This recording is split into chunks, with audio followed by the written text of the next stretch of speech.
Hello মিষ্টি বন্ধুরা, আমি দেবজ্যোতি। এটা আমার 4 নাম্বার ভিডিও আজকে।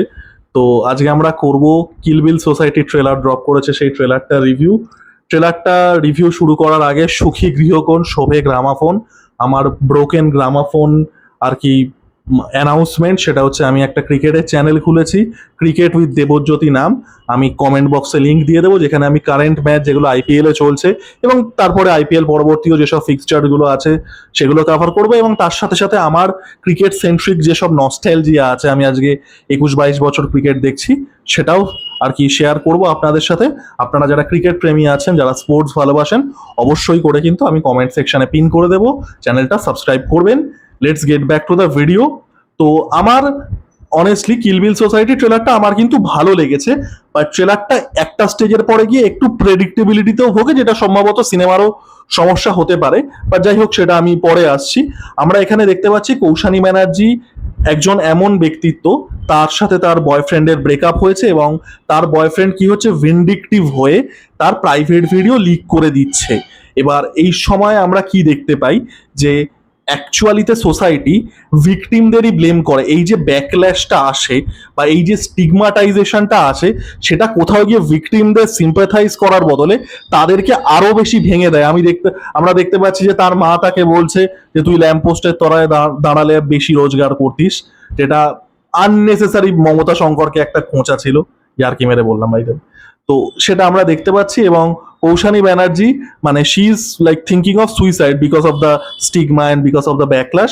এবং সে কন্ট্রাক্ট কিলারকে হায়ার করছে, আমাদের পরমদাকে, যে এমন কন্ট্রাক্ট কিলার যে সুপারি দেয় তাকেই মারে, মানে assisted suicide kind of a thing. Assisted সুইসাইডের কনসেপ্টটাকে, যেটা প্রথম হেমলক সোসাইটিতেও আর কি গল্পটা ছিল, সেই যেটা 80s হেমলক সোসাইটির যে মুভমেন্টটা ছিল আমেরিকাতে, সেটাকে এখানেও সেই কনসেপ্টটাই একটুখানি আর কি টুইক করা হয়েছে, যে সুপারি কিলার যে যে সুপারি দেয় তাকেই আর কি মারা যেতে সাহায্য করে, তাকেই আর কি মেরে দেয়। আমরা গল্পটা আনফোল্ড হতে দেখতে পাচ্ছি।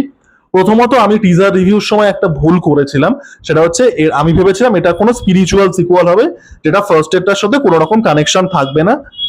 আমি এখন মোটামুটি 99% শিওর আমি সেটা ভুল ছিলাম। এটা ডাইরেক্ট সিকুয়ালই হতে চলেছে, এবং এই যে ক্যারেক্টারটা আনন্দকর, সম্ভবত সেটা তার আসল নাম ছিল না, সেটা তার অকুপেশন বেসড। কারণ আগের সিনেমাতে আমরা কি দেখেছিলাম, সেই লোকটা প্রচন্ড পরিমাণে একটা পজিটিভ বল অফ এনার্জি, সে মানুষকে আনন্দ দেয়, সে মানুষকে বাঁচতে শেখায়, তো সেই জন্য আনন্দকর। এবার 13 বছরে আমরা তার জানতাম তার ক্যান্সার হয়েছিল, তার একটা ফর্ম অফ ব্লাড ক্যান্সার হয়েছিল। আমরা জানতাম সে বেশি দিন বাঁচবে না, সে কোনো রকম ভাবে আর কি বেঁচে গেছে, যেটা আমরা এই সিনেমাতে নিশ্চয়ই সেটা এক্সপ্লেন করা হবে। এবং যে আর কি মানে সে যেহেতু বেঁচে উঠেছে, সেই জন্য সে নিজের নাম দিয়েছে মৃত্যুঞ্জয় কর, যেটা অবভিয়াসলি রবীন্দ্রনাথ ঠাকুরের মৃত্যুঞ্জয় গল্পের আর কি রেফারেন্স, যে সে সবই জয় করতে পেরেছিল, সে মৃত্যুকে জয় করতে পারলো না। তো যে which is the nice reference by the way, Mrityunjay Kar. এবং আমরা এখানে মানে আমি যদি ডাইরেক্ট সিকুয়াল হয় আই এম হ্যাপি। এবার এখানে যদি এরকম ভুংচাং কিছু এক্সপ্লেনেশন চলে আসে, এক্সপোজিশন চলে আসে, যে আনন্দকরের যমজ ভাই, মানে এরকম ভুংচাং এক্সপোজিশন আসলে আমি ডিসঅ্যাপয়েন্টেডই হবো। I am happy that it is a continuation.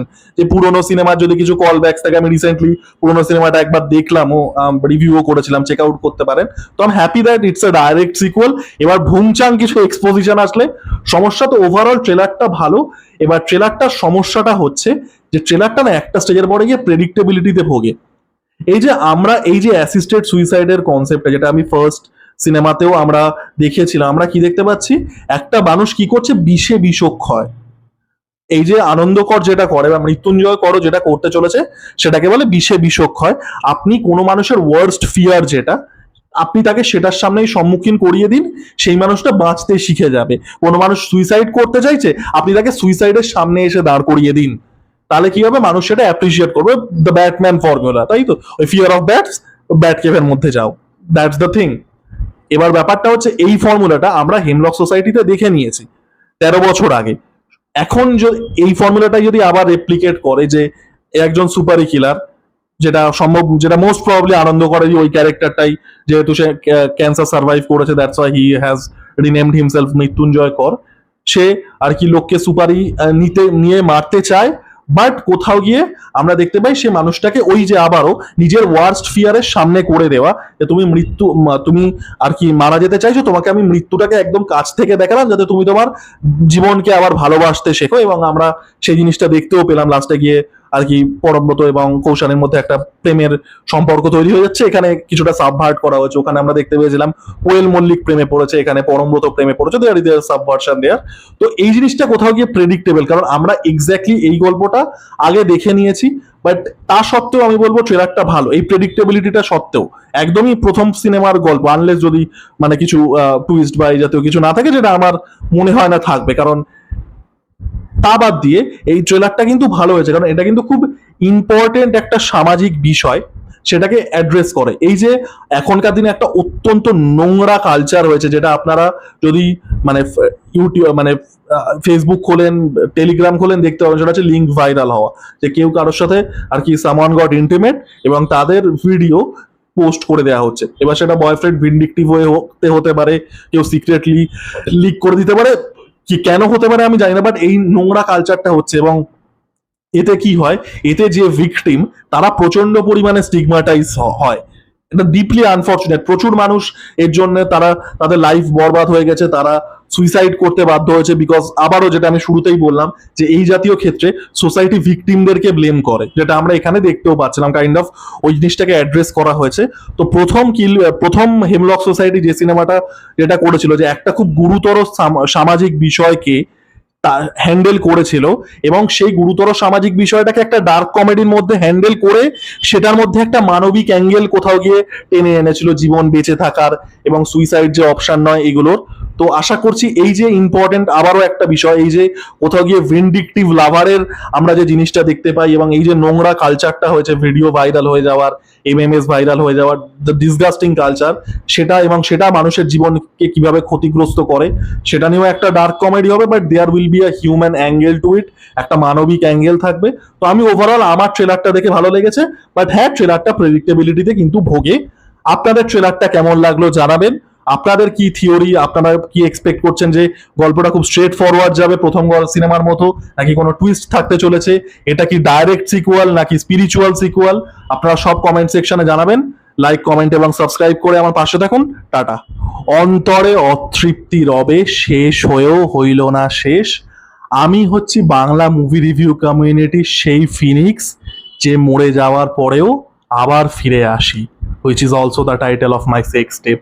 তো যাই হোক, এটা আমি অ্যাড করে দিচ্ছি এপিলগের মতো ভিডিওতে, কারণ ট্রেলারের যেটা মাস্টারপিস পার্ট ছিল সেটাই অ্যাড্রেস করা হলো না। সেটা হচ্ছে ফেলুদা নেরুদা ডেরিদা। আমি 3 ঘন্টা আগে দুপুরবেলা রেকর্ড করেছিলাম, ঘন্টা 3 আগে একটা ভিডিও ড্রপ করেছি ঘিবলি নিয়ে। ওখানে আমি কি বলেছিলাম, যে বাঙালি ওয়ানাবি আঁতেলদের দুটো কাজ, একটা হচ্ছে র্যান্ডাম নেম ড্রপ করা, আদেও কোনো কনটেক্সচুয়াল সম্পর্ক আছে না না আছে, আর সেকেন্ড হচ্ছে এই বোকার মতো ন্যাকা বোকা অবভিয়াস ওয়ার্ড প্লে। এটা গুগল করা হচ্ছে যে লাস্টে ডিএ দিয়ে শেষ হওয়া, যাতে বাংলায় দা উচ্চারণ ফেমাস লোক কে কে আছে। মৃত্যুঞ্জয় গড়ের সাথে, বা কিলবিল সোসাইটির সাথে, বা হেমলক সোসাইটির সাথে, বা আনন্দগড়ের সাথে ডেরিদা বা পাবলো নেরুদা। ডেরিদা ওয়াজ আ ফিলোসফার, হি ওয়াজ আ ফ্রেঞ্চ ফিলোসফার। পাবলো নেরুদা ওয়াজ আ চিলিয়ান লিটারেটর, তিনি নোবেল পেয়েছিলেন আর কি, সাহিত্যিক ছিলেন। এবং বা ফেলুদারও কোনো সম্পর্ক নেই ডাইরেক্টলি, যদিও আনন্দকর লোকের কে সুইসাইড করছে সেটা খুঁজে বেড়ায়, তো that probably counts at investigation. তো সেটা ফেলুদার সাথে কানেকশন হতে পারে। তো এই যে মানে টেলিপ্যাথির জোরটা দেখেছেন, দুপুরবেলা আমি বললাম নেম ড্রপ আর বোকার মতো ওয়ার্ড প্লে, সন্ধেবেলাতেই